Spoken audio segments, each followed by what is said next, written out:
सभी से विनम्र प्रार्थना, गायत्री महामंत्र को भाव रूप से धारण करें। उस सुख स्वरूप, दुख नाशक, पाप नाशक, देव स्वरूप श्रेष्ठ तेजस्वी परमात्मा को हम अपनी अंतरात्मा में धारण करते हैं और उससे ये प्रार्थना करते हैं कि वे हमारे भीतर के विकारों को अपनी भर्ग शक्ति से मिटा दे और हम सबकी बुद्धि को बलपूर्वक श्रेष्ठ मार्ग पर आगे बढ़ाए। ओम भूर्भुवः स्वः तत्सवितुर्वरेण्यं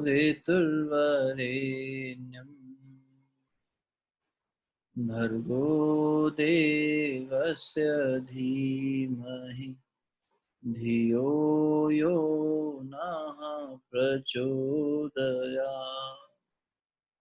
ओम गुरुर्ब्रह्मा गुरुर्विष्णु गुरुरेव महेश्वरः गुरु साक्षात् परब्रह्म तस्मै श्री गुरुवे नमः। अखण्डमण्डलाकारं व्याप्तं येन चराचरं तत्पदं दर्शितं येन तस्मै श्री गुरुवे नमः। मातृवत् लालयित्री च पितृवत् मार्गदर्शिका नमोस्तु गुरुसत्तायै श्रद्धा प्रज्ञायुता च या श्रद्धा प्रज्ञायुता च या। परम पूज्य गुरुदेव वंदे माता जी के सूक्ष्म संरक्षण में हम लोग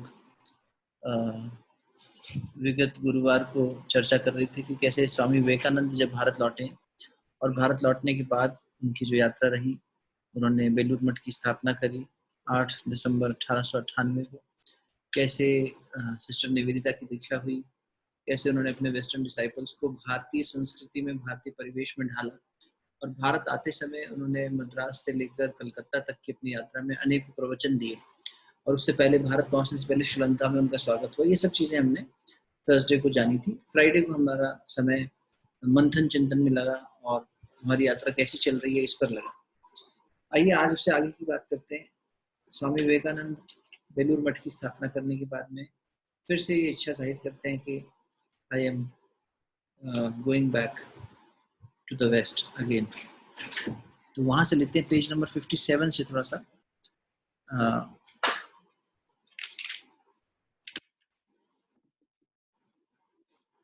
Vivekananda was an embodiment of renunciation and purity, and he reminded the monks that all power comes from those virtues. In the Belur Mutt rule book, he had stated the monks' primary goal. This monastery, ये हम पढ़ चुके हैं, इसको थोड़ा सा repeat कर रहा हूँ ताकि एक कनेक्टिविटी बन जाए। और उन्होंने कैसे जो अपनी स्थापना करी बेलूर मठ की, उसमें सारे नियमावली ठाकुर के जो जीवन शैली थी उसी से लेकर रखी। One day, one of his disciples expressed a desire to go for renunciation, तो उसको उन्होंने डांटा कि तुम अपने salvation की चिंता कर रहे हो जबकि you should work for others' liberation. This is the greatest spiritual discipline, and this shows what an unselfish, gigantic heart Vivekananda had. So page number 58 से आज की बात शुरू करते हैं। Second visit to the West. 16 दिसंबर 1898 विवेकानंद ने अनाउंस किया कि हम जाएंगे और 1899 में उन्होंने कलकत्ता छोड़ा जून में। और वहाँ से इस बार अकेले नहीं गए, इस बार साथ में 2 लोगों को लेकर गए, तुरानंद जी और सिस्टर निवेदिता, क्योंकि इस विजिट में वेस्ट भी जाएंगे, यूरोप भी जाएंगे, इंग्लैंड फिर से जाना होगा। और तुरानंद जी का ये पहली यात्रा है। तुरानंद जी के साथ ले जाने के बाद तुरानंद जी यहाँ पर अब लीड रोल प्ले करेंगे। एक तरह से ट्रेनिंग भी चल रही है गुरु भाइयों की, उनको आगे बढ़ा भी रहे हैं और साथ ही साथ खुद को पीछे हटा रहे हैं क्योंकि एक तरह से लीला समेटने का समय आ गया है। In this second visit to the west he will indicate in the year 1900 कि my ship is now going to the peaceful harbor, is going to rest there from where there is no return. तो संकेत पहले ही कर देते हैं महापुरुष, अपनी बातचीत से समझा देते हैं, संकेत से समझा देते हैं कि अब जाने का समय आ गया। तो लीला समेट रही है तो फिर किसी को तैयार भी करना होगा। तो विवेकानंद ने निवेदिता को इंग्लैंड की दृष्टि से और यूएस की दृष्टि से तुरानंद जी को साथ में लिया। आगे जब तुरानंद जी को पढ़ेंगे तो फिर क्रॉस रेफरेंसेस मिलेंगे। अब ये जो यात्रा थी, इसमें यात्रा में बहुत कुछ सीखने को मिला। इन दोनों की ट्रेनिंग जहाज पे शुरू हो गई और जब यहाँ से गए हैं तो सिस्टर निवेदिता लिखती हैं, it was while we sat chatting in the river Ganges on the first afternoon, he suddenly exclaimed, yes, the older I grow, the more everything seems to me to lie in manliness. Another day, the Swami said to Nivedita, social life in the West is like a peal of laughter. ये बहुत अच्छा एक उन्होंने चित्रण खींचा कि जो waste की सोशल लाइफ है, उस वहाँ के देशों में क्या है कि बाहर से सब कुछ हंसता खेलता, हा हा ही शोर शराबा ये सब दिखाई देता है, लेकिन भीतर से सब खोखले, अकेले, उदास, परेशान, हताश है। भारत में उल्टा है, बाहर से इंसान थोड़ा सा गरीब, हताश, निराश, परेशान दिखाई दे सकता है, पर भीतर में उसके कोई प्रसन्न करने वाला सोर्स है जो उसको प्रसन्न चित्त रखता है।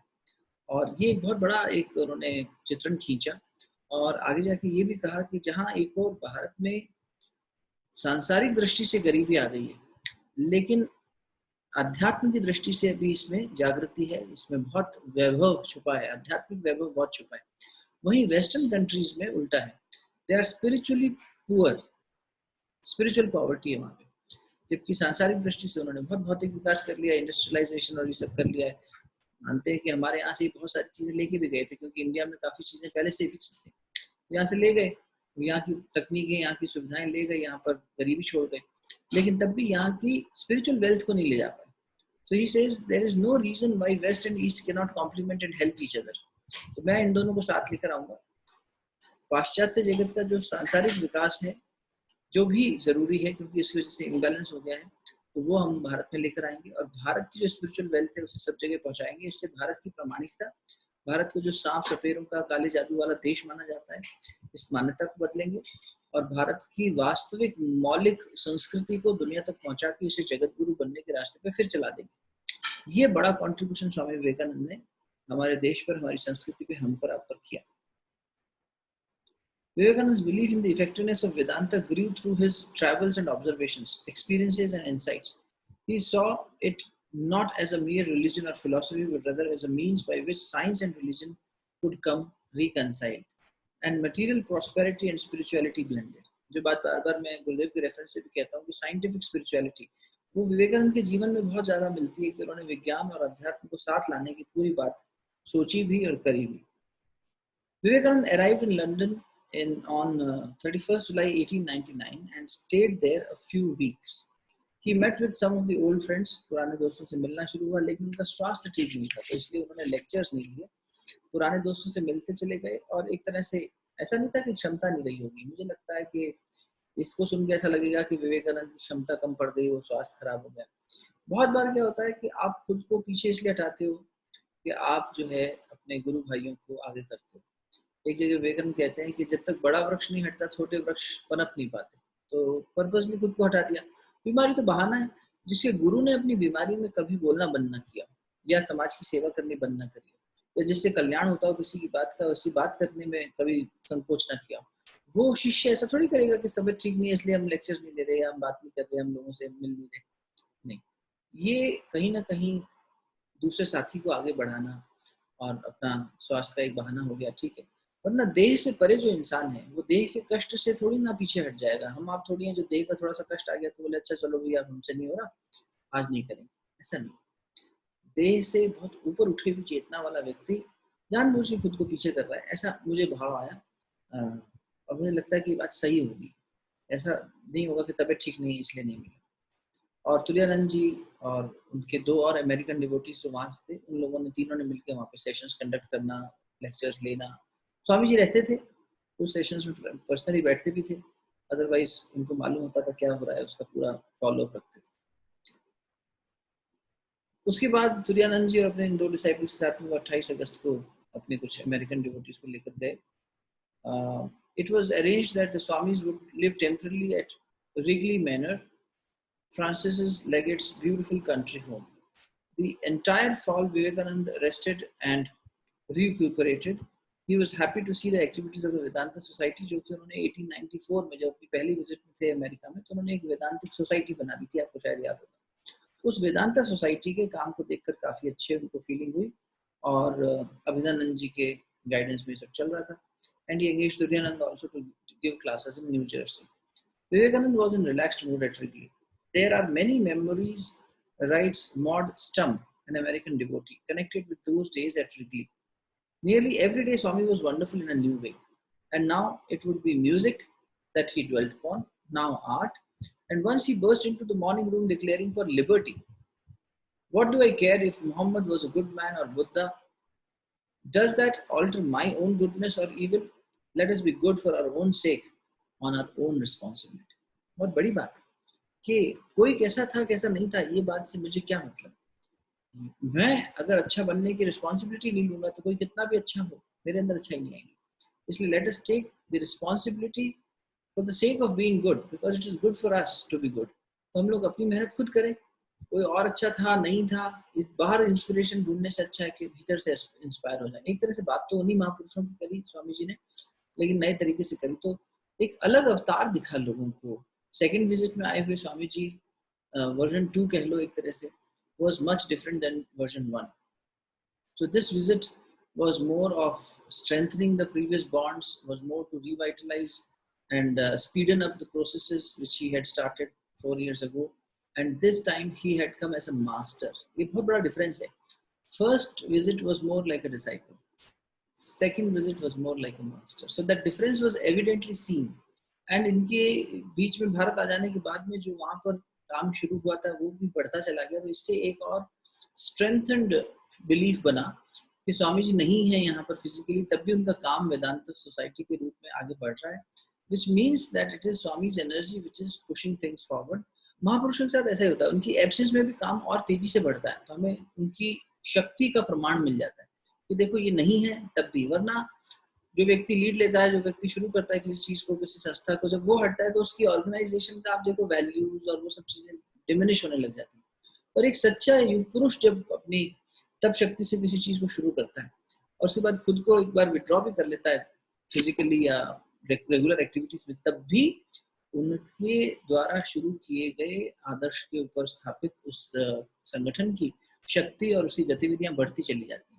इसी से प्रमाणित होता है कि वो सूक्ष्म रूप में अभी भी कार्यशील है, वो कारण रूप में अभी भी कार्यशील है। गुरुदेव 1990 में गए तो लोगों को चिंता हुई, हितैषी जो थे आसपास के, कि गुरुदेव ने अब शरीर छोड़ दिया 80 वर्ष की आयु में, तो अब मिशन आगे कितनी गति से और कैसे बढ़ेगा।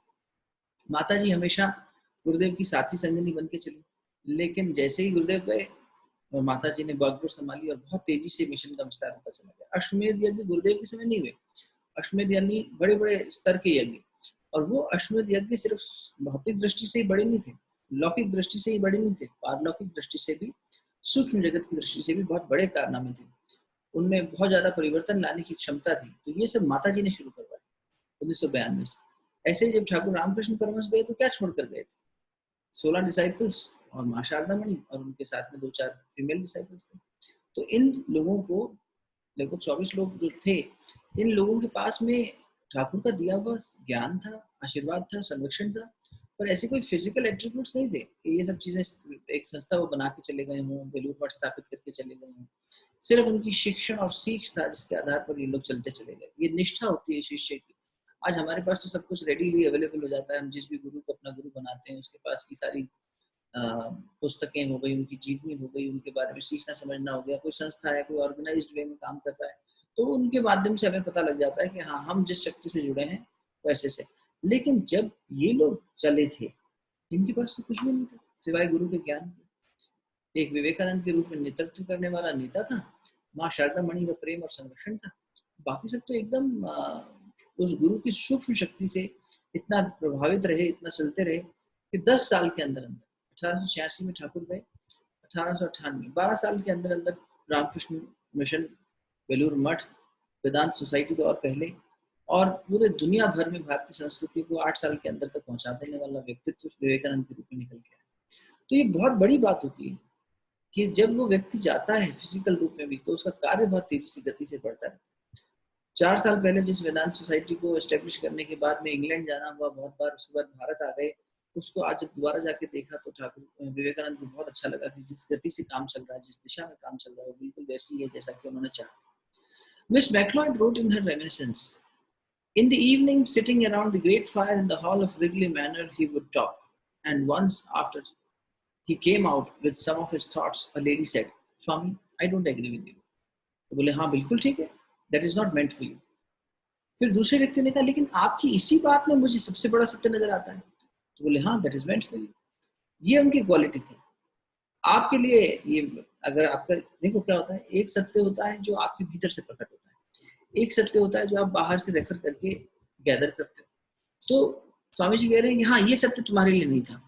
अब ये भी कोई कहने की बात नहीं है, ये एक तरह से उस व्यक्ति की जो चेतना है, जिसने ये प्रश्न उठाया है कि ये मेरे को सही नहीं लगता, या जिसने कहा है कि मुझे ठीक लगता है, उसकी कॉन्शियसनेस किस लेवल पर है, ये गुरु का स्तर का व्यक्ति देख सकता है।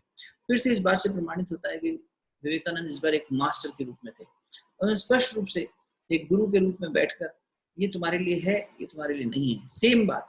ये बड़ा एक तरह से ना, मैं जब बहुत अबोध, अभी भी है अपन सब अबोध, लेकिन जब बिल्कुल ही ज्ञान नहीं था अध्यात्म का, तो मैं ये कहता था ये गुरु लोग जो हैं, बहुत सारे मिथ्स स्पिरिचुअलिटी के हमारे दिमाग में होते हैं। मुझे लगता है एक सेशन हमें डिजाइन करना चाहिए, सुषमा जी, छवि, आप लोग सोचना कि हम लोग यंगस्टर्स के लिए एक सेशन करें, ओपन सेशन, जिसमें जितने भी मिथ हैं, स्पिरिचुअल मिथ्स, उसको हम लोग पहले से इकट्ठा कर लें, उन लोगों के भी जो मन में जिस तरह की शंकाएं हैं, और फिर उनको हम उनकी वास्तविकता को एस्टेब्लिश करें। ये बहुत बड़ा सेवा कार्य होगा, इसको अपन करते हैं किसी समय, आप लोग प्लान करो, आई एम ऑल अवेलेबल। तो उसमें ये करो कि इन लोगों की मिथ ले लो। जैसे एक मिथ मेरे ये मन में था कि गुरु लोग जो होते हैं ना, ये बड़े दोगले होते हैं, ये हिपोक्रेसी वाली बात होती है। क्षमा करना, मैं ऐसे शब्दों का इस्तेमाल कर रहा हूँ, मैं थोड़ा बड़बोला सा, लेकिन मैं मन की बात रख रहा हूँ। उस समय मेरी स्थिति जो थी, तो मैं क्या कहता था, इनको तो बोलते हैं ये करो, उनको बोलते हैं वो करो।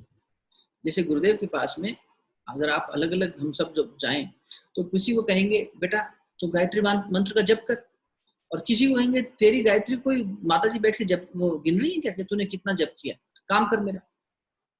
अब किसी को कह रहे हो भगवान का काम कर, किसी को कह रहे हो भगवान का नाम ले, ये एक स्टैंडर्ड होना चाहिए। ये कैसा हो गया अलग अलग अलग अलग। तो मुझे बड़ा यूं लगता था कि एक ही शिष्य को मतलब सेट ऑफ डिसाइपल्स को, किसी को कह रहे हैं कि ये वाला मंत्र करो, किसी को कह रहे हैं वो वाला मंत्र करो। पहले ऐसा होता था, बट लेटर आई रियलाइज, आप में से बहुत सारे लोग जानते हैं, मुझसे आगे के जो साधक हैं सब लोग, कि ये फंडामेंटल है कि गुरु हर व्यक्ति की चेतना को देखकर, डिसाइपल की चेतना को देखकर, ये उसके अनुरूप उसे बताता है कि आपको क्या करना है, क्या नहीं करना। आपकी यात्रा कर्म योग की है, ज्ञान योग की है, भक्ति योग की है, राज योग की है, उसमें भी कौन सी लेवल पर आप अभी चल रहे हो, उस हिसाब से कौन सा मंत्र आपको काम करेगा, इस स्थिति में आपको क्या करना चाहिए, क्या आपकी साधनात्मक शैली होनी चाहिए। ये उसे पर्दे में ऐसा तौलिया डाल के जब दीक्षा दी जाती थी, उसी समय दीक्षा के समय उसकी चेतना क्या थी, उस समय पर उसे कानून बताया, और किसी को कोई मंत्र, किसी को कोई मंत्र। और ये भी कहा जाता था ये मंत्र तुम्हें दिया गया, किसी और को मत बताना, इसलिए नहीं कि कोई ऐसी खास जड़ी बूटी तुम्हें दे दी, इसलिए कि तुम्हें पता ही नहीं है कि दूसरे वाले के लिए एप्लीकेबल है। So don't go and share it with anyone, keep it private. तो कई बार ऐसे हम देखते हैं कि गुरु भाई एक दूसरे को कहते हैं कि एक दूसरे को अपना मंत्र नहीं बताते, गुरु जी ने तुम्हें कौन सा मंत्र दिया, ऐसा प्रश्न नहीं पूछा जाता, क्योंकि इसमें मेरा भी नुकसान है, जिसने जो बताएगा उसका भी नुकसान है, और गुरु के प्रति हमारी निष्ठा के प्रति भी प्रश्न चिन्ह लग रहा है। तो ऐसे बहुत सारे विचार हो सकते हैं हम साधकों के मन में, युवा पीढ़ी के मन में अध्यात्म को लेकर। Let us collect them, let's have a talk with the youngsters. Youngsters means those who are inquisitive to know about it, और मिलके सॉल्व करेंगे। ऐसा भी नहीं कि सारे समाधान मेरे ही पास। तो ऐसे कुछ जिज्ञासाएं इकट्ठी करना शुरू कीजिए। यहाँ पर विवेकानंद एक गुरु रूप में है, तो एक व्यक्ति को कह रहे हैं हाँ ये बात तुम्हारे लिए बिल्कुल ठीक, ये तुम्हारे लिए थी नहीं, रिजेक्ट इट, लीव इट। और दूसरा व्यक्ति उसी सत्संग में बैठे कह रहा है यही बात तो मुझे सबसे अच्छी लगी, और यही तो मेरे लिए सब मुझे लगता है कि सच्चाई है। हाँ तुम्हारे लिए, तुम्हें लगता है तो सत्य। तो एक होता है आपका प्रकट ज्ञान, एक होता है उधार से लिया हुआ ज्ञान। बाहर का लिया हुआ ज्ञान आपको रेफरेंस देता है, लेकिन उसके बाद में जिसे अपन निधिध्यासन कहते हैं, चिंतन मनन करना कहते हैं, रेगुलरली चर्निंग, जुगाली करना जिसे कहते हैं, वो क्यों है? उससे आपके भीतर का ज्ञान प्रकट, आपके भीतर का जो एक एनलाइटनमेंट है, अवेकनिंग है, वो सुनने से नहीं हो रही है। वो सुनने के बाद जो एक पूरी श्रृंखला है विचारों की आपके मन में चल रही, फिर आप अप्लाई कर रहे हो। स्वाध्याय यही तो है, आपने सुना, अच्छा ये अब चल रहा है, चलते चलते चलते चलते कोई ऐसी समस्या आई, एक परिस्थिति बनी, उस परिस्थिति में आपने ये फॉर्मूला अप्लाई किया, अच्छा विवेकानंद ने ये किया था, फलाने ने ये किया था, मैं करके देखता हूँ, मैं करके देखती हूँ। आपने अपनी स्थिति में उसे अप्लाई किया, कुछ रिजल्ट आया, आपको तब वो ज्ञान एस्टेब्लिश हुआ अंदर, तब एक एनलाइटनमेंट हुआ। That was the moment of your awakening. Reading a book और listening to someone's life history और greatness does help, but it is always indicative. It helps you, take that path. Doesn't mean that it will enlighten you. Enlightenment or awakening will come when you apply that in your practical problem, and वहां से जागृति आती है। जैसे अभी मैं एक example लेता हूँ, नाम नहीं लूँगा। तो वो हमारी बहन ने कहा कि मम्मी पापा बहुत परेशान हैं, लॉकडाउन में काम नहीं चल रहा है और ज़्यादा परेशानी बढ़ गई है। मैं उनको क्या समझाऊँ? कैसे समझाऊँ? विवेकानंद ने अपनी माँ को कैसे समझाया होगा? अपने गुरु की बात पर, अपने गुरु के रास्ते पे चलने पे। हम विवेकानंद को पढ़ रहे हैं, विवेकानंद से रेफरेंस लिया। अब हमने ये तो है नहीं कि हम घर छोड़ के चले जाएँगे या कुछ ऐसा कर रहे हैं, वो तो नहीं कर रहे हैं। लेकिन हम उन्हें ये समझाना चाह रहे हैं कि ईश्वर पर भरोसा रखें, निष्ठा रखें और ये परिस्थितियाँ आती जाती रहेंगी, बनती बिगड़ती रहेंगी। ये सारा एक काउंसलिंग कह लो या जो भी इनपुट कह लो, हम देना चाह रहे हैं। अब वो आप विवेकानंद से ही पूछो, उन्हीं से रेफरेंस लो या जिसको भी आप पढ़ रहे हो गहराई में और ज़्यादा यदि, तो उससे रेफरेंस लो। जीवित हो व्यक्ति चाहे तो चाहे वो शरीर छोड़ चुका हो, उससे आपने रेफरेंस लिया, but still it is not your moment of enlightenment. Only when you will be able to convey that and thereafter, उससे पहले बिफोर दैट आप उसे जियोगे भी तभी आप कन्वे भी कर पाओ, तो आपकी बात का वजन भी आ जाएगा। तो वो समझ जाएंगे कि हाँ ये बात अब एक किसी प्रतिष्ठित व्यक्ति से आ रही है, ये जो कॉन्शियसनेस मुझसे बात कर रही है मेरी बेटी नहीं है, ये निश्चित रूप से कुछ मेरे लिए एक मैसेज देने वाला माध्यम है, मुझे इसके मैसेज को सुनना चाहिए, स्वीकारना चाहिए। तो इससे उनको ज़्यादा मदद मिलेगी। आत्मा से आत्मा का संवाद होना चाहिए। मन तो आप समझा नहीं पाओगे ज़्यादा, क्योंकि मन अपने-अपने पैटर्न्स में बंधा हुआ है और अभी हमारी आपकी शक्ति नहीं है कि हम उन पैटर्न्स को विवेकानंद की तरह या किसी और गुरु की तरह तोड़ सकें। हमें इतनी क्षमता दें नहीं। तो हम ज़्यादा से ज़्यादा उनको प्रेमवश बात करते हुए ये समझाने की कोशिश कर सकते हैं। लेकिन जहाँ तार्किक बातें होंगी, वहाँ उनके पास अपने सही लॉजिक्स होंगे, आपके पास अपने सही लॉजिक्स होंगे। आप जिस स्टैंड पॉइंट पे खड़े हो, वो जिस स्टैंड पॉइंट पे खड़े हैं, उनको मैच कराना मुश्किल होता है। वो मैचिंग आत्मा से आत्मा के स्तर पे हो जाएगी, मन से मन के स्तर पे कभी नहीं हो पाती। इसलिए आत्मीयता ही माध्यम है। तो उस स्थिति में जाके उनसे बात की जाए, मुझे लगता है कि समाधान हो जाएगा और that will be your moment of enlightenment, your moment of awakening. तो ऐसा अपने मेमोइर्स में लिखा है लोगों ने, रेमिनिसेंसेस में, कि ठाकुर विवेकानंद के साथ ऐसा हुआ। One evening he was so eloquent, about a dozen people listening, his voice becoming so soft and seemingly far away. When the evening was over, we all separated without even saying good night to each other.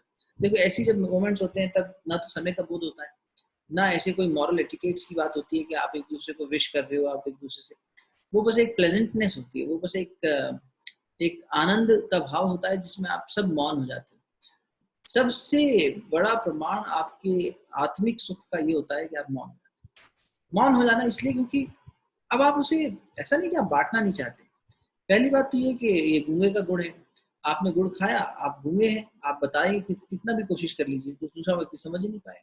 मैंने बताया था ना पीछे, शायद गुरुवार को बात हुई थी कि मुंबई की हमारी दीदी हैं, उनके हस्बैंड को ये दिक्कत है कि वो सुबह जल्दी क्यों उठती है। अब वो बेचारी क्या बताए सुबह उठने का क्या सुख है, जब तक वो खुद नहीं उठेंगे जब तक उन्हें समझ में नहीं आएगा। लेकिन अभी नहीं आया, संस्कार जागृत नहीं हुआ है, धीरे धीरे हो जाएगा। हमें ऐसा भी नहीं किसी से घृणा करनी हो, किसी को नीचा देखना हो, हम अच्छे हैं हम उठ जाते हैं वो नहीं उठते, ऐसा भी नहीं सोचना, वो तो और बड़ा पाप हो गया।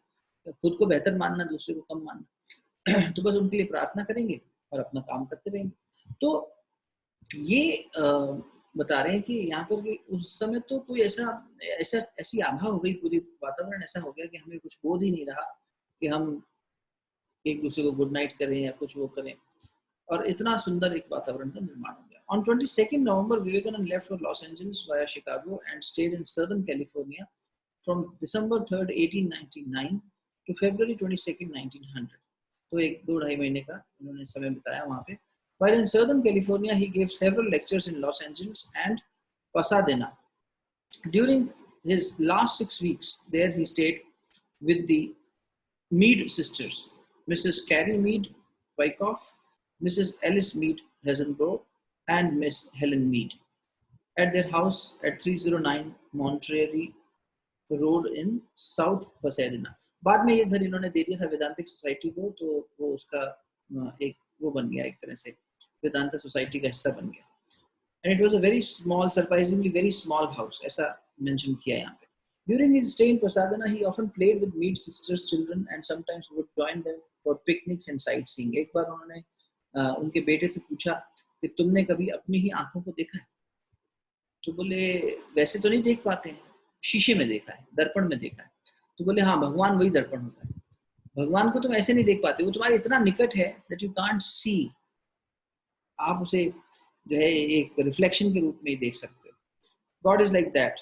He is as close as your own eyes. He is your own, even though you can't see him. Pallavi तूने हैंड रेज कुछ कहने के लिए किया है या भाई मिस्टेक हुआ है? मैंने तेरे को अनम्यूट किया, कुछ पूछना है बेटा? पल्लवी कुछ कहना चाह रही है? आवाज नहीं आ रही मुझे। हाँ भाई, हाँ अब आई हल्की सी, बता। भैया वो ऊपर है ना, एक लाइन है, वो बिल्कुल नहीं समझ आई, वो बहुत अटक रही है। कहाँ पे बता?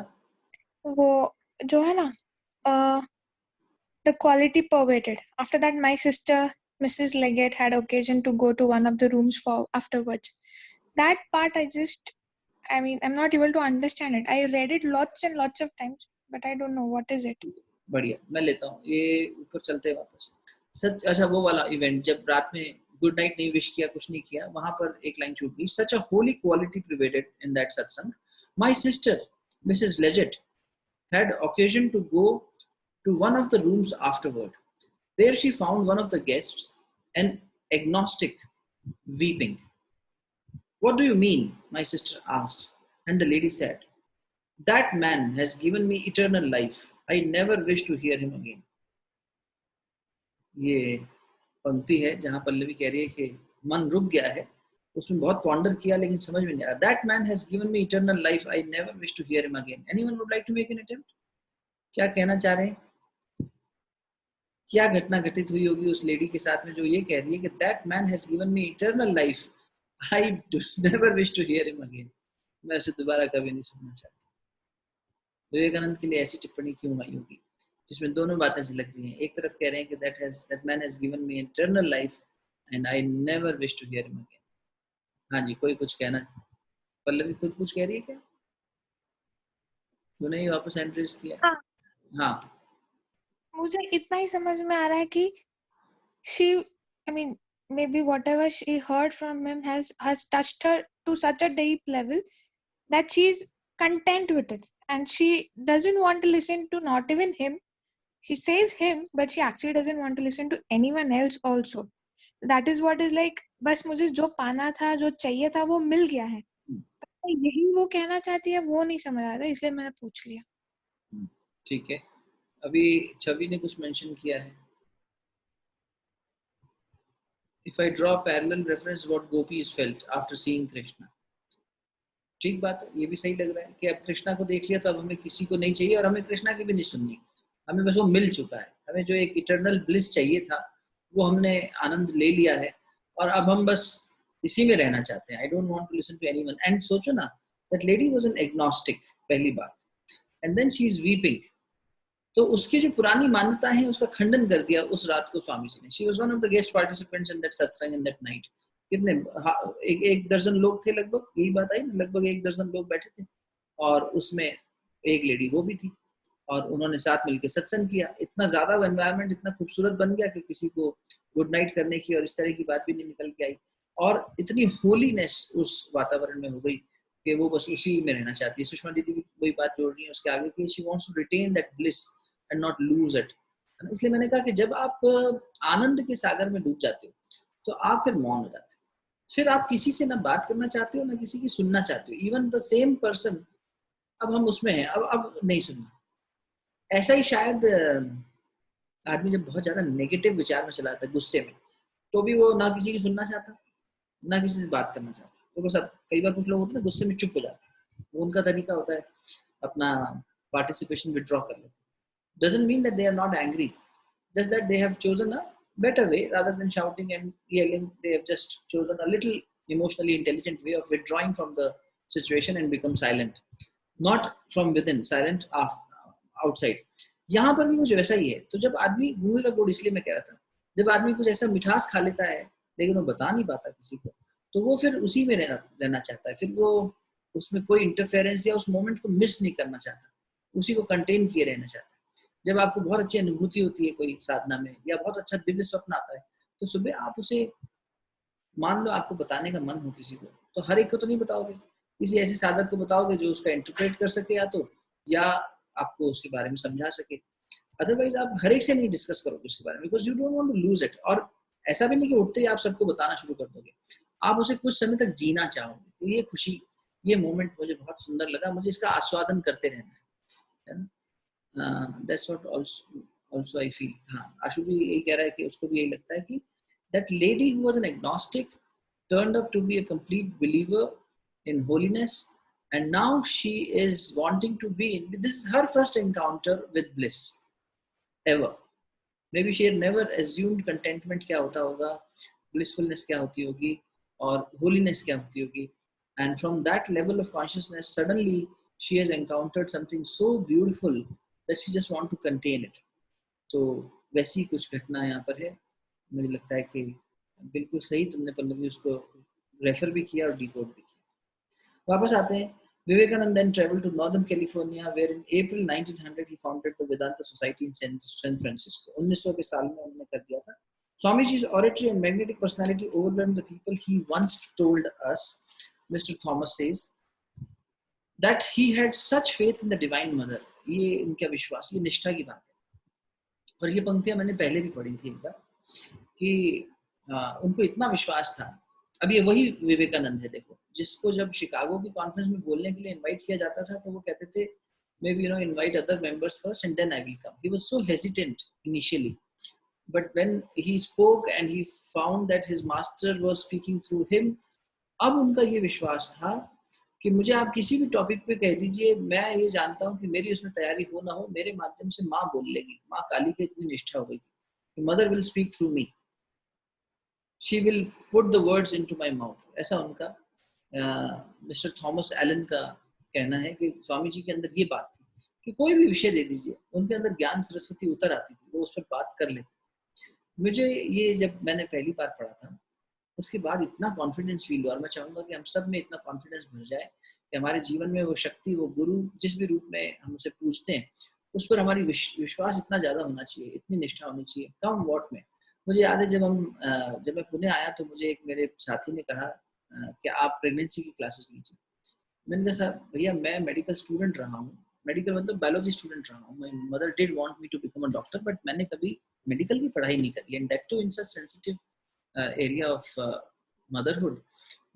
मुझे लगता है कि I am incomplete in this. और उन्होंने मुझसे ये कहा कि भैया आप ये क्लासेस लो, स्पिरिचुअल और इमोशनल वाली. But when we started, gradually it happened to be कि medical sessions भी लेने लगे. Medical sessions मतलब especially there is a new branch called epigenetics which talks about biology of belief and how the origin of diseases in adulthood can start right in the fetal stage. So fetal origin of adulthood diseases, इस तरह का एक session हमने design किया. And the way I studied for that, मतलब उन्होंने जब कहा ये लेना है, मैंने कहा ठीक है लेंगे, अब लेंगे. ये कॉन्फिडेंस आता चला गया. And I used to see कि people around me used to question me, अरे तुम ऐसे हाँ कर देते हो, तुम्हें न्याय भी तो करो, जस्टिस भी तो कर पाओ उसके साथ. मैंने कहा आपको भगवान करवाएगा. ये मैं अपनी प्रशंसा नहीं कर रहा, मैं आपको भगवान की शक्ति, गुरु की शक्ति के ऊपर आपका ध्यान आकर्षित करने की कोशिश कर रहा हूँ कि बस छलांग लगा देनी चाहिए, फिर छलांग लगा दीजिए. आपने अगर हमें चुना है और परिस्थितियां ऐसी बन गई है कि आप कह रहे हैं कि केस करना है, करेंगे. आप हकीकत मानो, बहुत बार ऐसा होता है कि सेशन में इवन आप लोग जो साथ में चल रहे हो अभी काफी समय से, अभी अपन ने नवरात्र के बाद में 9 days वो 7 days 7 चक्रा मेडिटेशन किया था. कभी भी कोई ऐसा स्क्रिप्ट सोच के बैठने की आवश्यकता नहीं पड़ती थी, बस बैठे, अब ईश्वर को याद कर लिया. इसलिए गायत्री मंत्र या गुरु का आवाहन शुरू में पूरी निष्ठा से अगर कर लिया, आपको जरूरत ही नहीं है कुछ सोचने की. फिर आपके अंदर से वो एक प्रवाह, एक पूरा वो बनता चला जाएगा और रेगुलर चलता चला जाएगा. हर चीज रेगुलर फ्लो में चलती चली जाएगी, और जहां उसे रोकना होगा वो रोक भी देगा. आज बड़ा शाम को ऐसा संयोग बना, 4 बजे से हमारा एक सेशन था, सागर ग्रुप ऑफ इंस्टीट्यूशंस करके भोपाल में एक पूरा चेन ऑफ कॉलेजेस है, उनके एक डिपार्टमेंट ने ये आयोजन किया था. तो they have a concept called says talks, जिसमें उन्होंने अभी सिस्टर शिवानी को चिन्मयानंद मिशन से एक सीनियर पर्सन को इन्वाइट किया. वो सेज टॉक्स वाले प्लेटफॉर्म पे they hosted a session for us, और उसका सेशन का ड्यूरेशन था 4 बजे से 5:30 बजे तक. 5 बजने में 5 मिनट में मुझे जो होस्ट थी उन्होंने इंडिकेट किया पर्सनल चैट विंडो पे कि भैया we need to wind it up in 5 minutes, 5 to 7 minutes, क्योंकि there is a technical issue.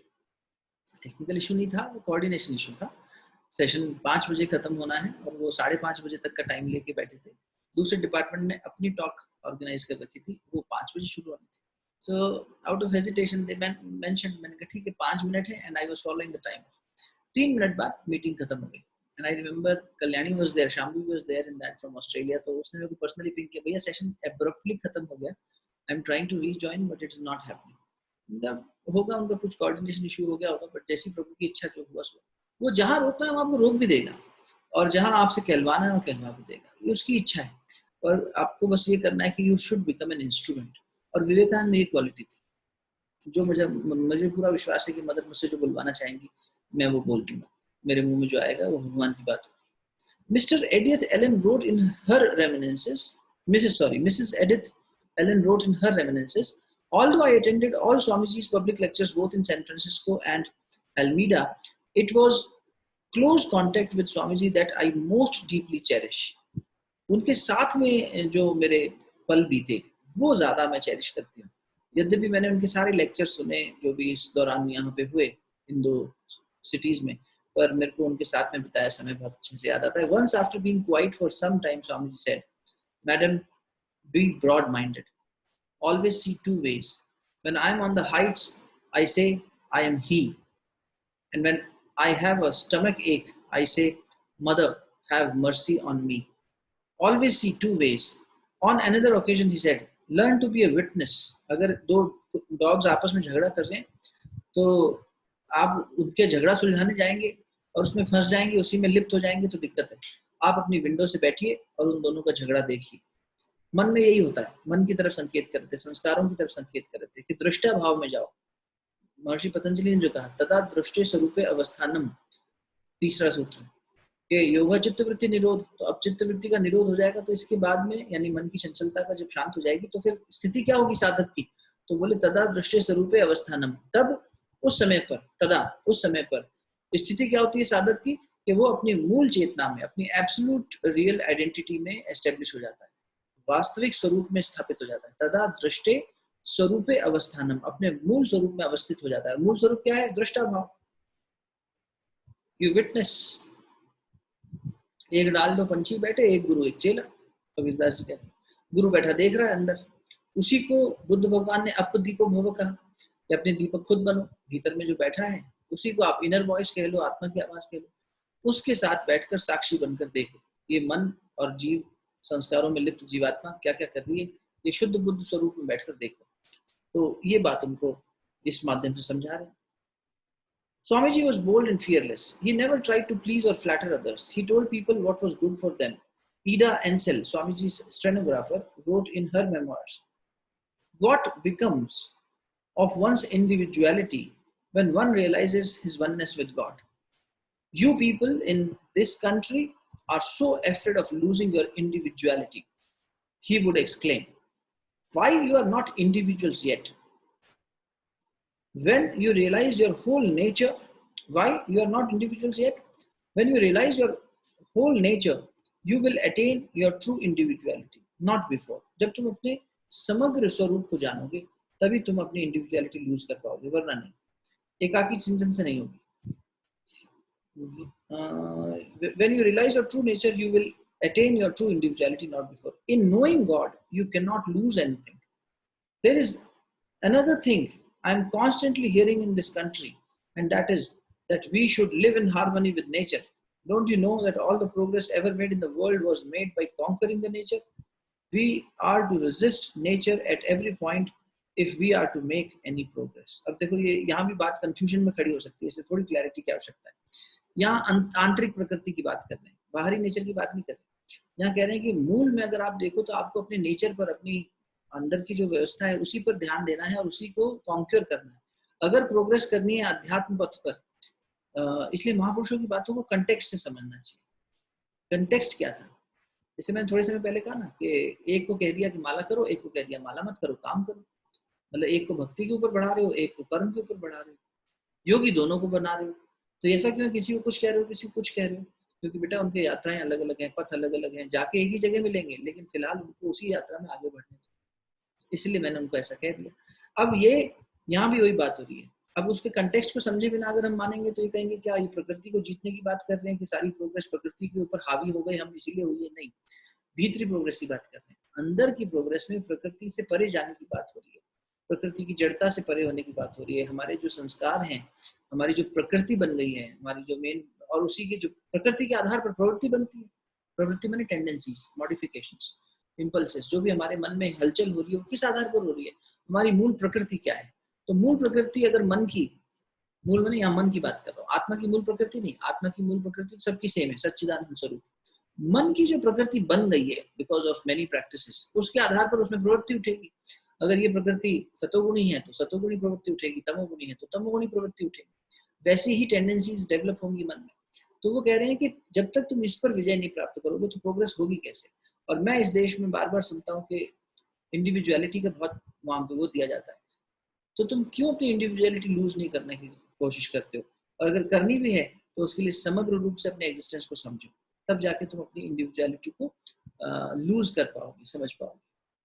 During his second visit to America, Swamiji worked mainly in California. While there, he had a pre-mention of his approaching end. In April 1900, he wrote to Miss McLeod, "My boat is nearing the calm harbor, from which it is never more to be driven out." Before finishing his mission to the world, Swamiji sang his swan song. He poured out the quintessence of Vedanta. वेदांत के बारे में उन्होंने गीत गाया।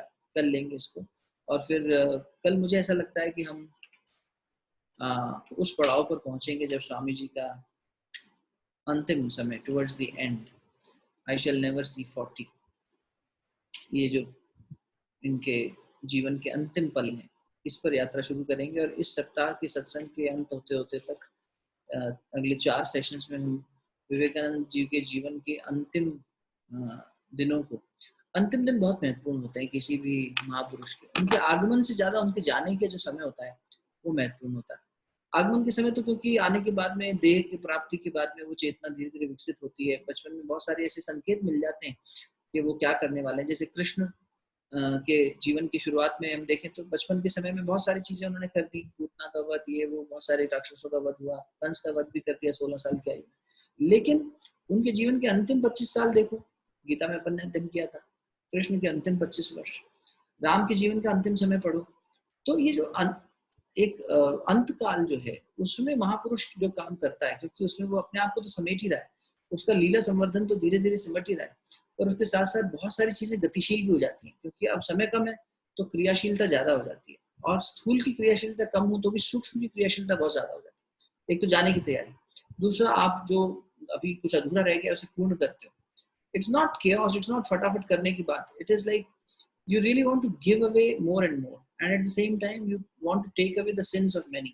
Jesus को पढ़ना हो तो जीसस का अंत काल ज्यादा इंपॉर्टेंट है, क्योंकि ईसा मसीह ने अंत समय में हमारे लिए क्या कष्ट सहे, क्या चेतना के अंदर रहे, वो बहुत ही मार्मिक भी होता है, बहुत ही प्रेरणादायी भी होता है। तो अगले 4 दिनों के सत्संग में कोशिश करेंगे कि हम स्वामी विवेकानंद को उनके जीवन के अंतिम पड़ाव के जो दिन थे उन माध्यम से ज्यादा जानने की कोशिश करें।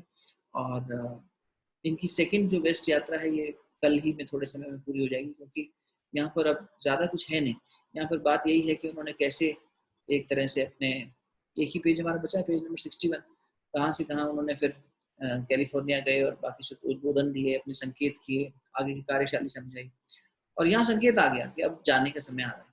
तो ये जो 2 साल 1900 में ये अनाउंसमेंट किया है, 1902 में जुलाई में चले गए हैं, तो ये जो 2 साल हैं इसमें उन्होंने क्या क्या किया और कैसे टुवर्ड्स द एंड उनकी यात्रा किन किन पड़ाव से गुजरी, उन्हें क्या क्या संकेत ठाकुर से मिले, माँ से मिले, इस सब के बारे में थोड़ी और शोध करके आपके बीच कल से शुरू करेंगे। विवेकानंद के जीवन के अंतिम कुछ पल। वैसे तो विवेकानंद को पढ़ने के लिए उम्र भी निकल जाएगी, तो इतना महान व्यक्तित्व, किसी भी महान व्यक्तित्व को देखो तो सिर्फ विवेकानंद पढ़ने में हम काफी समय बिता सकते हैं, ठाकुर को पढ़ने में बहुत समय बिता सकते हैं, और इनके बाद बाकी लोग भी बहुत रोमांचकारी अपने जीवनी लेके आएंगे। ब्रह्मानंद अगले सप्ताह से शुरू करेंगे, बहुत पहले प्रेसिडेंट, स्वामी प्रेसिडेंट नहीं बने, स्वामी ने स्थापना करी और चले गए, उसके बाद वेस्ट से वापस लौटे और उसके बाद देह त्याग की तैयारी कर दी, वो पद नहीं ग्रहण किया। जैसे कृष्ण कभी राजा नहीं बना, कहीं पर बाल बाल ही रहा, वैसे स्वामी जी कभी कहीं के राजा नहीं बने, वो दिल के राजा रहे, सबके दिलों पर राज आज तक कर रहे हैं, और उन्होंने कोई पद नहीं ग्रहण की, no position at all, he was always an adviser, always a volunteer. और गुरुदेव ने भी ये कहा, तुम कोई पद की प्रतिष्ठा की वो मत सोचो, स्वयं सेवी बनने में गौरव का अनुभव करें। गुरुदेव कहते हैं स्वयं सेवी, स्वयं वॉलंटियर बनने में गौरव का अनुभव करें, should always be a volunteer.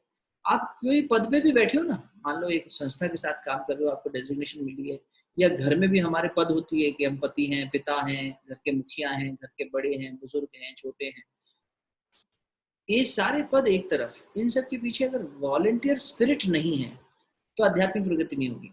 इसलिए हमें एक वॉलंटियरिंग स्पिरिट के साथ काम करना चाहिए। वॉलंटियरिंग स्पिरिट में जो भी मिलता हो, काम कभी बनेंगे, कभी बिगड़ेंगे, कभी स्विच करा दिए जाएंगे, कभी कहेंगे नहीं ऐसा नहीं करो, वैसा करो, इसको छोड़ दो, तो मन में कई सारे प्रश्न उठेंगे, जिज्ञासाएं उठेंगी, मन कई बार दुखी होगा, कभी कुछ कहने का मन होगा, कभी नहीं कह पाएंगे। ये सारी चीजें चल रही हैं, लेकिन पीछे इसके अगर एक वॉलंटियर की स्पिरिट जीवित है तो फिर वो स्पिरिचुअल प्रोग्रेस अच्छी हो जाती है। तो कल से देखेंगे कि स्वामी जी ने अंतिम जीवन के दिन कैसे बिताए और क्या आने वाले समय के लिए संकेत भी किया। बहुत सारी भविष्यवाणियां अंतिम समय में आती निकल के, अब ऐसा होने वाला है। तो एक महान सूर्य का, मैं ये तो नहीं कहूँगा कि अस्त होना, पर स्वामी जी का जाना निश्चित रूप से रामकृष्ण मिशन के लिए, भारत के लिए और हमारी संस्कृति के लिए बहुत बड़ा झटका था। क्योंकि एक तो इतनी जल्दी आयु में चले गए, हर एक व्यक्ति चाहता है कि ऐसे महापुरुष ज्यादा से ज्यादा समय जिए, बहुत जल्दी चले गए। आई शेल नॉट सी 40, पहले ही बता गए।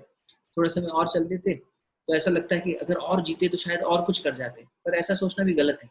कल ही बात करेंगे उस पर, कल चल के आगे, क्योंकि महापुरुष जब जाते हैं तो सूक्ष्म शरीर से और ज्यादा कार्य करना शुरू हो जाता है, स्थूल से ज्यादा सूक्ष्म ताकतवर होता है। बुद्ध ने लिखा है कितने कितने गुना इसकी कैपेसिटी बढ़ जाती है बॉडी की, और इसीलिए महापुरुष अपना शरीर जल्दी छोड़ते हैं। जल्दी इन द सेंस उनको लगता है कि अब पूर्ण हो गया काम, इससे आगे का काम सूक्ष्म जगत में जाके ज्यादा अच्छे से किया जा सकता है, तो इसलिए उसका शोक नहीं मनाया जाता, इसलिए उनका उत्सव मनाया जाता। तो कोशिश करेंगे पूरे उत्सव के साथ में अगले 4 दिनों में स्वामी रामकृष्ण, स्वामी विवेकानंद के जीवन के, दोनों एक ही है, मेरे मुंह से इंटरचेंजेबली निकलता रहता है, क्षमा कीजिए। तो विवेकानंद के अंतिम पलों को फिर से जीने की कोशिश करें। आइए शांति पाठ करते हैं। सभी से निवेदन, नेत्र बंद कर लें, कोमलता से उस श्रेष्ठ तेजस्वी परमात्मा को मन ही मन नमन करें और ये भावना करें कि उनके द्वारा प्रदत्त मार्ग पर हमारी बुद्धि सही चल रही है, वही इसको आगे बढ़ाने में अपना तप, अपनी ऊर्जा लगा रहे हैं और हम अपना पुरुषार्थ लगा रहे हैं। ऐसी दिव्य शक्ति को मन ही मन नमन।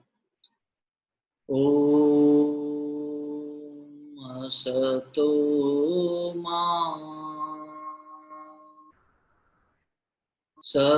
सद्गमय तमसो मा ज्योतिर्गमय मृत्योर्मा अमृतंगमय। ओम शांति शांति शांति। दोनों हाथ जोड़कर मस्तक झुकाकर देव शक्ति को नमन। ओम नमोस्तु अनंताय सहस्रमूर्तये सहस्रपादाक्षिशिरोरुबाहुः सहस्रनाम्ने पुरुषाय शाश्वते सहस्रकोटियुगधारिणे सहस्रकोटियुगधारिणे। दोनों अंगुलियों को आपस में लिए प्राप्त बुद्धिमत्ता को मुखमंडल पर अपने हृदय स्थान पर स्पर्श करेंगे। Thank you so very much. कल मिलते हैं आगे की बात करने।